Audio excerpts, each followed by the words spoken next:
Welcome to மாஸ்லாமணி kitchen.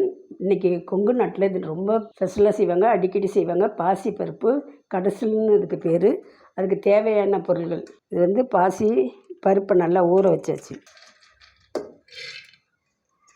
ஒரு 4-5 பேர் இருக்கிற குடும்பத்துக்கு இது கரெக்டாக இருக்கும். இந்த பருப்பு சின்ன வெங்காயம் ஒரு 20, சின்ன தக்காளியாக ஒரு 5, பச்சை மிளகாய் 2, பூண்டு, மஞ்சள் பொடி 1/4 ஸ்பூன், சாம்பார் பொடி ஒரு 3 ஸ்பூன், ஏன்னா பச்சை மிளகாயும் போட்டிருக்கோம், உப்பு 1.5 ஸ்பூன், தண்ணி இது முழுகிற அளவுக்கு.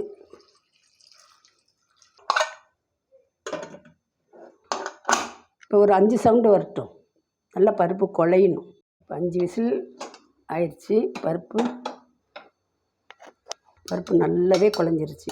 இந்த காலத்து பிள்ளைங்கள்ட்டலாம் இதுக்கு என்னென்னு பேருன்னு கேளுங்க, தெரியவே தெரியாது.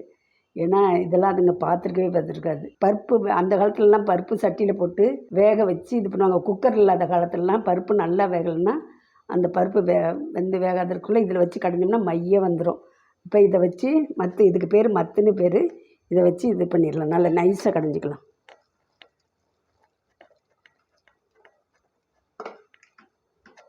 நல்ல ஸ்மெல் வருது பாருங்கள். சாப்பிட்டக்குள்ளே நெய் ஊற்றி சாப்பிட்டோம்னா அவ்வளோ அருமையாக இருக்கும். இந்த அளவுக்கு கடைஞ்சாவே போதும். தக்காளி வெங்காயம் எல்லாமே நல்லா கடைஞ்சிருச்சு. பருப்பு நல்லாயிருக்கு. இப்படி இருந்தால் தான் சாப்பிட்றதுக்கு நல்லாயிருக்கும். ஓகே, இதை தாளிப்பு கொடுத்துடலாம்.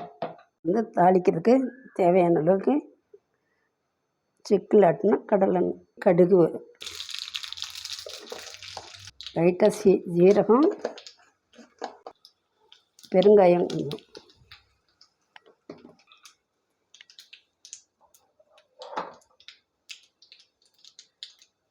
நல்லா உளுந்து செவக்க பொரிஞ்ச உடனே இப்போ கருவேப்பிலை போட்டுக்கலாம்.